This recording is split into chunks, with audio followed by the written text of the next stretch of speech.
So by now, you've probably seen and or heard about Al Green's censorship. The House of Representatives voted to censor Al Green 224 to 198 for his disruptive actions during Donald Trump's address to a joint session of Congress. Now, if you're like myself, you're probably wondering, what is a censorship? A censorship is just a public humiliation and disapproval of a representative. It does not remove the representative from office. It's more like your mama telling you that she's disappointed in you. The punishment is more psychological, hoping that you will take mama's disapproval and never do it again. But that is more so like a slap on the hand, right? A lot less than what Speaker Mike Johnson is making it out to be. Speaker Mike Johnson says that Al Green's behavior was shameful and egregious. I'm going to let you watch Al Green's behavior.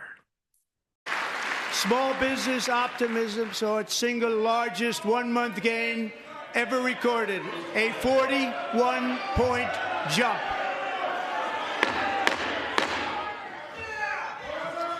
Members are directed to uphold and maintain decorum in the House and to cease any further disruptions. That's your warning.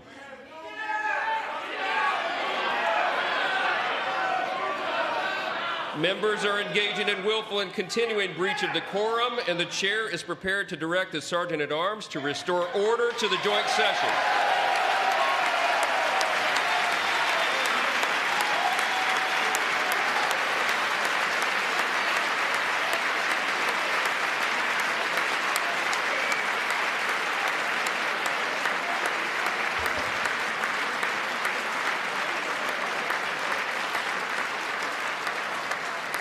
Mr. Green, take your seat.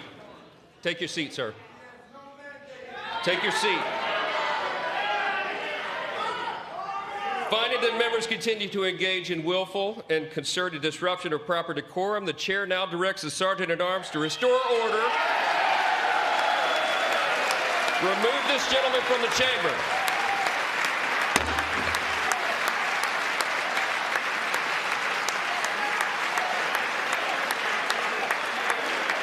Now, Speaker Mike Johnson saw that Al Green was escorted out. However, we all remember Marjorie Taylor Greene and her outbursts during Biden's speech, during his address, right? If we don't remember that, I'm going to play the clip. I'd be a winner. Not really.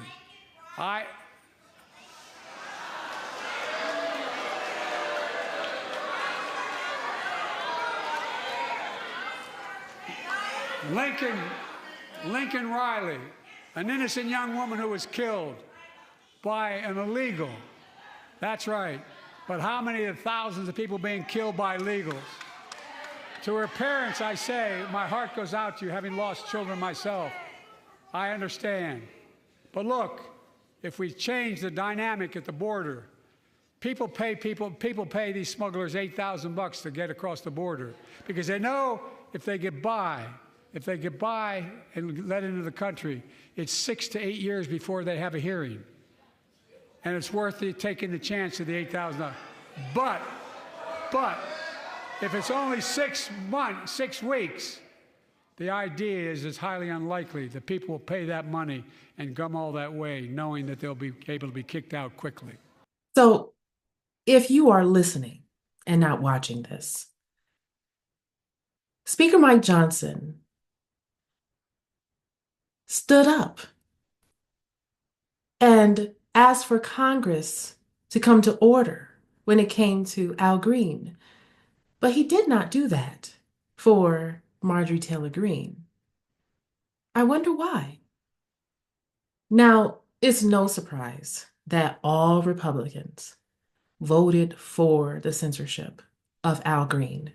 But what is surprising are the 10 Democrats who voted for the censorship of Al Green.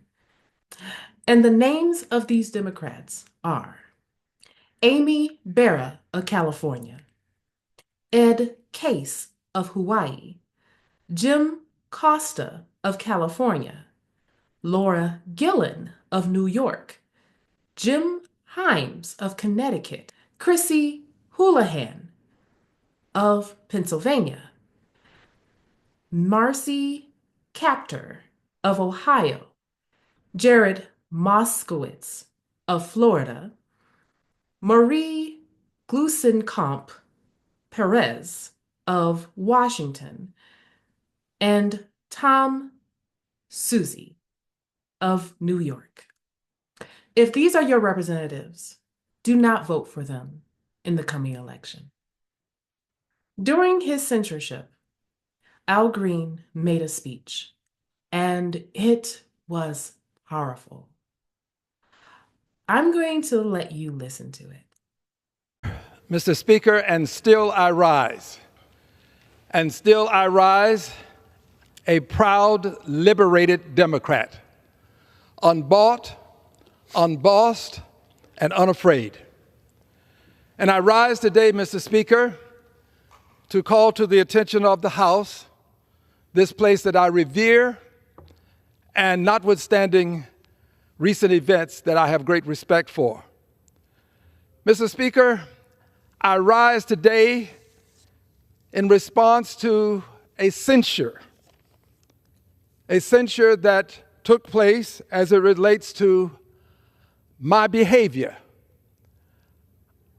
I have been told by some that they did not have an opportunity to hear the actual resolution as it was read. I have here HRES 189, the censure resolution as it relates to my behavior. I believe this resolution should be read. I am not in any way upset with the Speaker. I want people to know that the Speaker did what he was supposed to do. He did what he was supposed to do when we had the joint session of Congress. When I interrupted, the Speaker called it to my attention. He did it on multiple occasions. I have no reason in my heart to be upset with the Speaker. Later, persons came over and escorted me out. I appreciate them. They were very kind to me, the officers, very kind. They said kind words to me.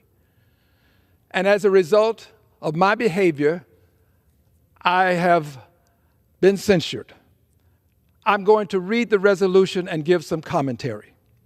It reads, HRES 189, in the House of Representatives, Mr. Newhouse submitted the following resolution, which was referred to the committee on, and the copy that I have does not have a committee. I'm not sure it was referred to a committee. It may have come straight to the floor. But regardless as to how it arrived, it did. And I'm not contesting the procedure.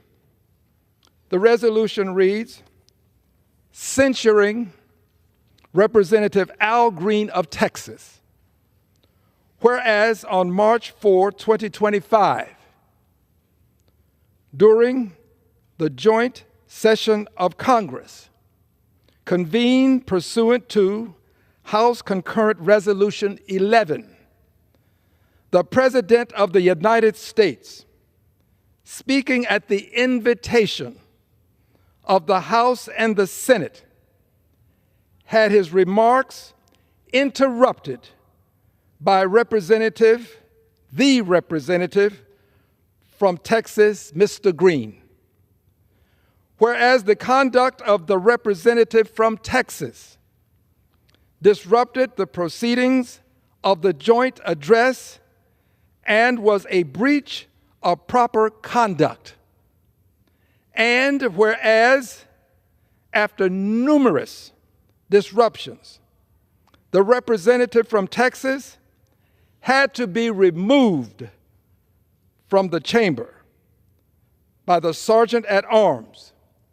Now, therefore, be it resolved that 1, Representative Al Green be censured.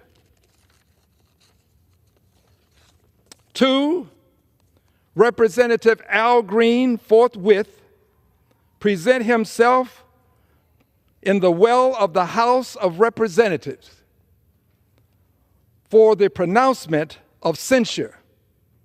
And 3, Representative Al Green is censured with the public reading of this resolution by the Speaker. Some things bear repeating. That concludes the resolution. But some things bear repeating. I respect the Speaker. I have no ill feelings toward the Speaker. None toward the persons that escorted me away from the floor, because I did disrupt. And I did so because the president indicated that he had a mandate. And I wanted him to know that he didn't have a mandate to cut Medicaid. I did this because Medicaid is the only insurance many people have in this country. I am blessed. As I stand here now, there's a physician waiting. If something should happen, I will be taken to that physician. I have the best health care in the world. There are other people who have less than I. I would have them have what I have. But I surely will not stand by and see them lose what little they do have. Medicaid is for people who don't have the kind of health care that 435 members of Congress and 100 members of the Senate have. But they do have some health care. It has been approved by legislation that the Energy and Commerce Committee would cut $880 billion from their budget. The overwhelming majority of that budget has to do with health care. I see no way for this cut to take place without cutting into Medicaid. I am going to fight the cutting of Medicaid. I hope that this comment, this message that I'm giving today will deter them and cause them to go a different way. Then they can say, we were never going to do it. Al Green just had this false notion. Well, let me have it. Don't cut Medicaid. I think what gets me about what he said was that he was already preparing for Republicans to say, oh, no, we weren't going to take away Medicaid. No, he's crazy. I literally heard my congressman last night say that. My congressman had a telephone town hall last night. One that he called civil because there's nobody shouting over one another. There's no canes being raised. One that he has an administrator to pick and choose what questions would be asked and who will be heard. It was very much obvious that every question was handpicked and it had nothing to do with the people's actual problems. All questions were from the Republicans who were happy with what was going on for the most part. All questions were from Republicans where he thought that he actually had a answer that they would be happy with. He said exactly what Al Green said was going to happen. He said, no, we're not going to cut Medicaid. That is a lie from the left. That's propaganda. Those are scare tactics. That's what he said. So Al Green beat them to it. He said, let them say that. But I'm about to deter them from taking away Medicaid. I'm about to deter them from cutting into Medicaid. That's what he said. So basically, no matter what Republicans say, they lose. Because now there is some doubt that Medicaid was going to be cut if Al Green didn't say anything about it. He planted that seed. And no matter what Republicans say, they can't prove him wrong. Another thing that popped out to me was that he said that he has no ill will to the speaker, that the speaker was just doing his job.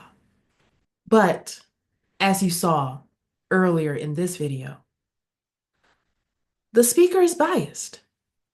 He did his job to Al Green, but not Marjorie Taylor Greene. I wonder why. Is it the shade of green? Or is it the party? And that's the end of this video. Please like, share, and subscribe. Leave your thoughts in the comment section below, and I'll see you next time.